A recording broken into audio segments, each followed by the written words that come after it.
been beeku. Kutaalee Oromiyaa keessatti rakkoon argamtetti nin dubbadha.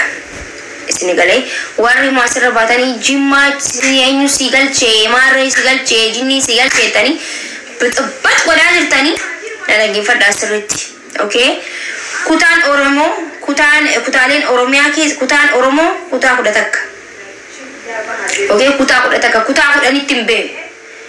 Ani kutaa 11 hin beeku. Jimmiinis itti lakkaawame. Harargeen itti lakkaawamte, Arsiin itti lakkaawamte, Wallagga itti lakkaawamte, Booranni itti lakkaawame, kutaaleen hundi itti lakkaawame kutaa 11tti beekna. Yoo arra bara Abiyyi kana kutaa 10tti galchitan hin beekan.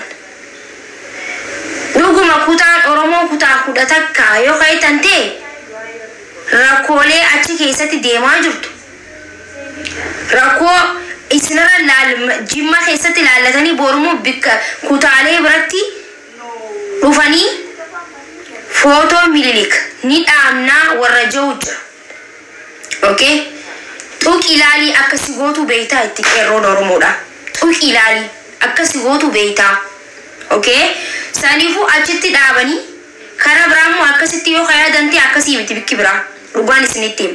Namni footoo Minilik harka muree jira calanqoratti. Aanoolelatti harma muree jira. Isini galee miti. Dhiiga ilmaan Oromoo dhugaa ba'e. Oromoon siyaasaan kan biraati, wanni biraa kan biraati, Abiyyi jaalachuun kan biraati. Nuti ijaan harkaa suuraa Minilikii miti shanyii Minilik arguu hin jaalannu. Nuti ijoolleen Oromoo kutaa 11 jechuudha. Akkasitti beekeet kan hin dubbadhe. Isini galee miti. Ijaan arguu miti dhaga'u miti wanna isaan barbaadu. Bikka tokkotti yoo dhaabame halkan ibiddaan gaazaan gubaa bulla. Isini galee gaazaan qeerroo walitti ijaarree jechuudha. Nuti Finfinnee keessatti gaafa isaan harka Minilik irratti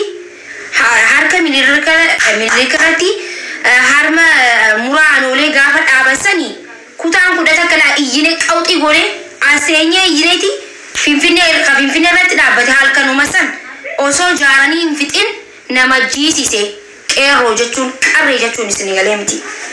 Saniifin dubbadhe barbaadan wanni keessatti maaliif footoodhaan miti maaliif siidaadhaan hin dhaabbanne yoo isinitti tole jechuun nuti akka Oromootti lafa Oromooti biyya raayyaa abbaa mancaa goota keessaa ba'e Jimma jechuun biyya Yaayaa Bashiir onnee sabaa isini galee miti.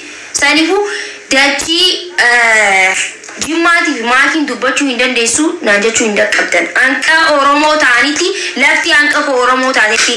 Lafti koo Oromooti miti lakki Oromoon kutaa 10 malee kutaa 11 miti yoo ka'eettan ta'e itti fufa. Nuti akka heerri abbaa gadaa kaayetti akka goonni Oromoota isini galee goonni Oromoo kutaa 11 jee kaayet akkatti rakkooleen deemu kutaalee Oromiyaa keessa hunda irraa dubbachuu miidiyaa keenyatti. Miidiyaan kun anaaf miidiyaa OMN'dha. Isini galee TikTokiin kun anaaf OMN kutaalee Oromiyaa keessa rakkoo yoo jiraate irraa gabaasa. Dhumaatti dubbiin.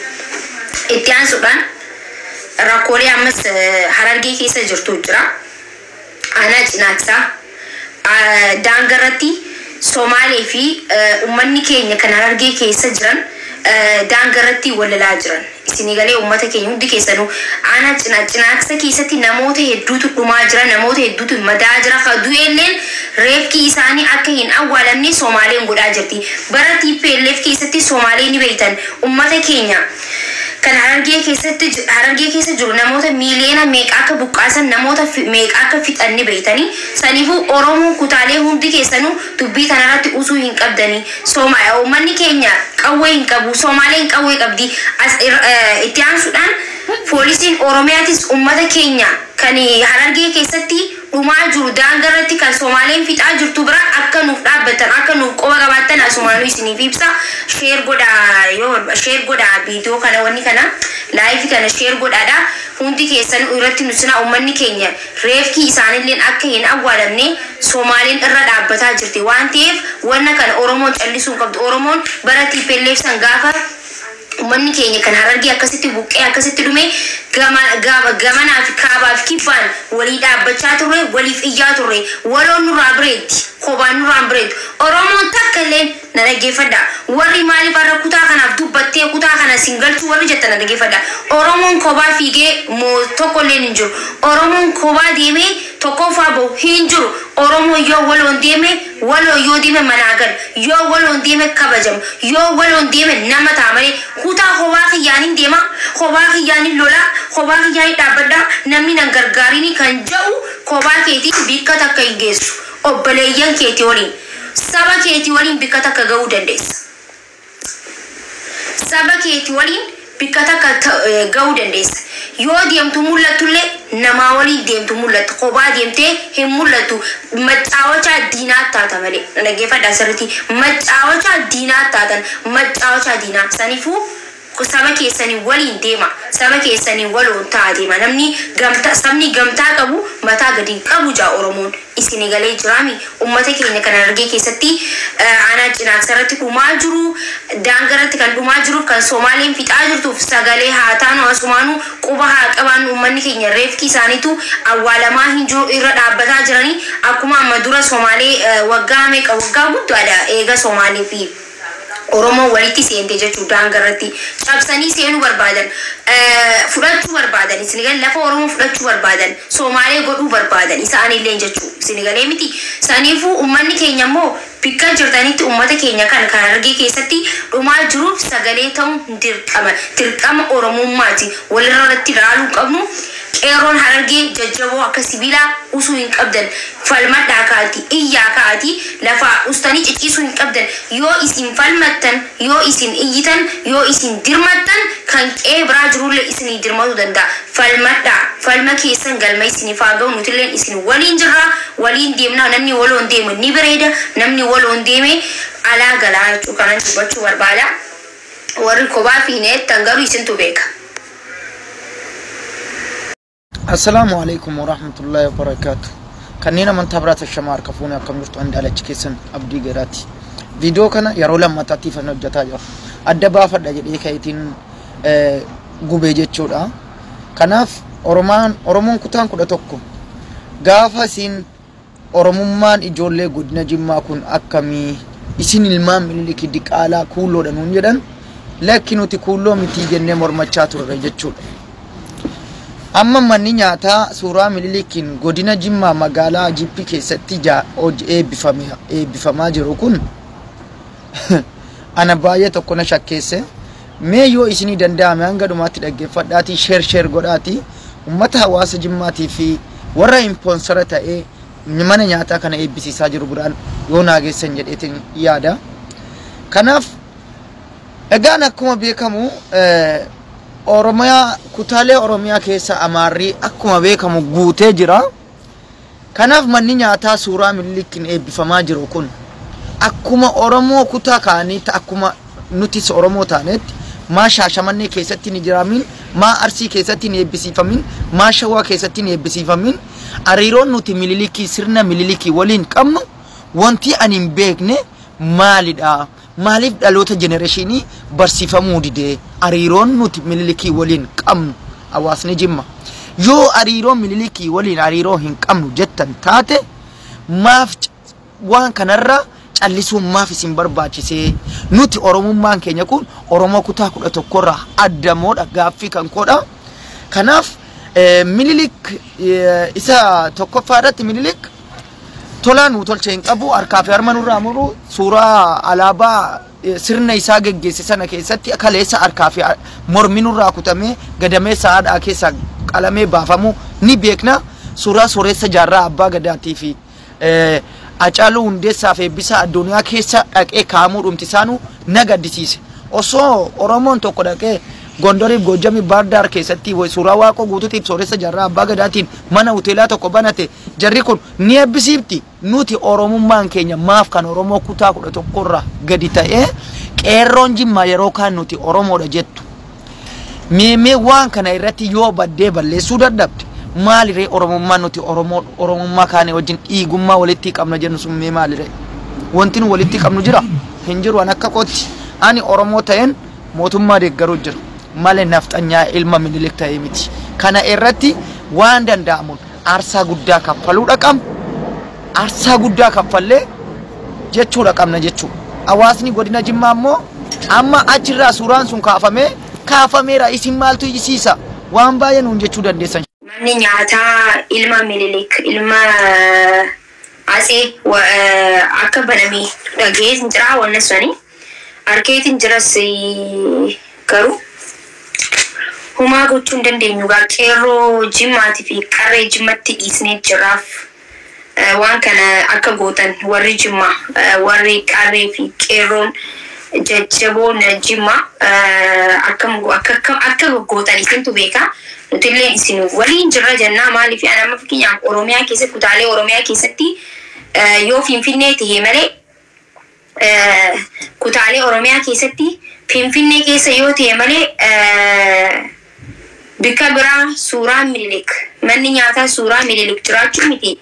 Manni Minilik manni nyaataa banamuu miti suuraan hin jirtu anama akka bikka hundatti jechuudha. Oromiyaa keessa Finfinnee keessa immoo uummanni Oromoo anqa humna jabeeffatuuti. Suuraan Minilik kan dhaabbate kan maaligaa fardarraa korsiisan sani uummanni Oromoo ammaaf humna hin jabeeffanne. Saa uummanni Oromoo humna jabeeffatitti sanni buqqisan. Garuu kutaalee Oromiyaa keessatti arra dhaga'uu kiyya Jimmaa keessa ittanii arra dhaga'uu kiyya arra yeroo duraatiif manni nyaataa Minilik suuraadhaan fi artistoonni Oromootis akka irratti hirmaatan kan hin dhagee yeroo duraatiif wallahi kutaalee biratti immoo dhaabuu miti yoo yaadanuu qeerroon oltee hin bultu dhuguma jirtuun isin hima guyyaa takka oltee hin bultu amma ani beeka gama Harargee isne jira dhugaa jechuudha.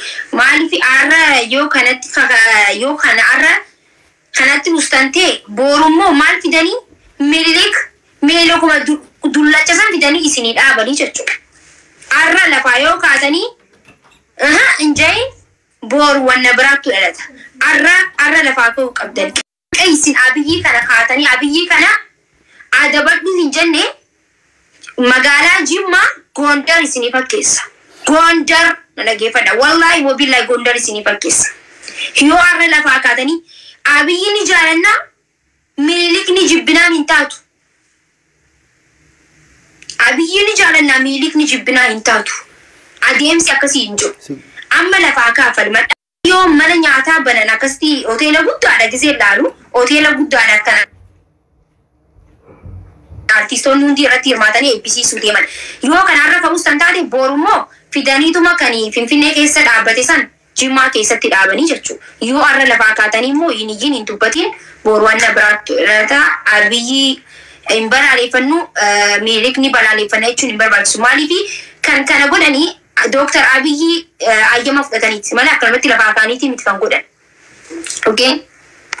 Akkanumatti lafaa kaaniiti miti kan hoteela hanqas guddatu tokko hoteela artistoonni gurguddaan irratti argamee eebbifamu akkanumatti lafaa kaanii dhaabni. Dura Minilik akkamitti joina dhaggeeffadha. Minilik akkamitti manni nyaataa Minilik magaalaa Jimmaa keessatti dhaabbata osoo hin ta'in gaaffiin keessanii Dr. Abiyyi maaliif akkana gootaa ittanii gaafattan? Isin galee miti. Kan gaafachuu qabdanii shanyii Minilikaati miti. Kan gaafachuu qabdanii uummata Atseedhaa miti kan gaafachuu qabdan. Kan gaafachuu qabdan ilma Oromoo kan jettaniin. Kan ilma Oromooti Abiyyiin biyya bulchaa jira keettan san gaafachuu qabdan. Isa kan gaafachuu qabdan. Isa kan gana raawwate jechuun nama biraati miti. Hayyama kan fudhatan mootummaarraa. Bika kanatti mana Minilik dhaabna. Dhaabaa kan ji'a hayyama kanneef isa. Nama biraati miti. Saniifuu gaaffiin kan gaafatu qabdan isaa jechuudha. Guyyaa balaaleffannu amma sabboontootni Jimmaa ni jira. Sabboontoota Jimmaa jira. Jimmaa keessaayis kan Abiyyi akka malee jaalatu jira. Kan Jimmaa keessaayis Abiyyi hin jaalanne kan Abiyyi nama nyaataadha jee mormus ni jira jechuudha. Hunda keessaa namni hundiinuu gaanuma jira. Cinaanis kan jaalatu jira. Cinaan kan hin jaalanne jira jechuudha. Sabboontoonni ammallee hirmaataa jiran dubbataa jiran. Warri kaan immoo warri osoo ifin beekin maakii Jimmaa keessatti wanni manni nyaataa Minilik dhaabbate hin je'ina isin gaafadhaa gabbaati. Warri kaleessa gizeen dubbanne gannu garagalchaa ooltan sun warri gizee kaleessa dubbannu soomdureettanii gannu garagalchitan arra dubbaddaa. Ganaa Minilik isinii dhaabbama yoo arra hin dubbatin. Mootummaan kuni yoo callisan ganaa waa hedduu fidaa jechuudha. Kutaalee biratti qeerroon biraatu ittiin dhiistu. Garuu har'a garuu lafaa ka'a. Lafaa qe'ee keessatti gisee wanni takka bade lafaa ka'uu qabda. Yoo ati dirmattee biyyi sii dirmata. Yoo ati iyyattee qe'een hundi lafaa kaatee si iyyite jechuudha. Yoo ati natti tolee ittee kan ciistu ta'e qeerroo fi qarree jimmaatiif kaniin kana dabarsaa jiru. Yoo isin lafaa kaatanii hin dubbanin. Yoo isin lafaa kaatanii hin iyyin namni biraa hin iyyu. Fakkeenyaaf qe'ee kiyya keessatti, fakkeenyaaf Arsii keessatti, Harargee keessatti, fakkeenyaaf Arsii, Harargee, kara kutaalee Walloo keessatti balaan dhuftee jirti ilmaan Minilik nu fixaa jiran Oromoon nuti dirmadhaa jaanii gaafa qawwee qabatanii lafaa kaan Oromoon kutaalee hundatti ni dirmattiif. Yoo kanuma ciisan ta'e immoo wanni takka hin taane jennee ciisnamtis. Kan nuuf hamilee ta'uu qabu qeerroo fi qarree maaligaa farda haatee waliin Jimmaa keessatti isiniif dhaaban akkatti jechuudha. Gondar fakkaate Gondar amma ka qeessi dhaabsuu barbaada wanni naan jee amma sirra deebi'e lafti Jimmaadhaan lafa Oromootiin jee lafa Minilikii mitiin jee kan lafa Minilikii miti kan hoteelli irratti ijaarame footoon Minilik Jimmaa keessa dhaabbattuuf nuti akka beenutti lafti Oromoo lafti Jimmaa lafa Oromooti. Okay? Yeah. Akkasuma waa'ee namaa waa'ee maarree hinaasoo hinan. Waa'ee lafa sanarratti hoteelli ijaaramuutiin haasiyan. Namarratti waa ijaarame lafarra ijaarame miti. Lafarratti raayite. Lafarra ijaarame hoteelli sun. Lafarratti.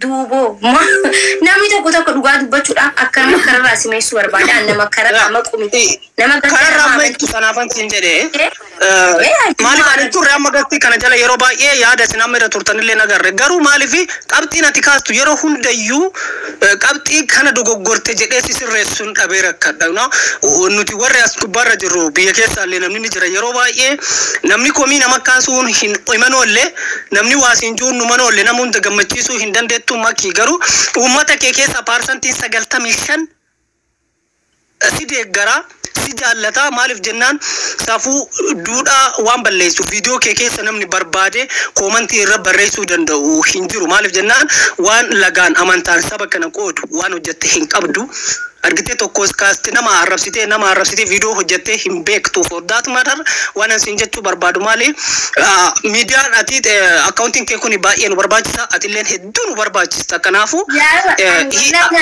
fuulli kee gizee aarullee nama baay'eetu miidhama waan ta'eef namoota yaadan taane si barreessan tuffattee warra si jaallataniif iddoo laattee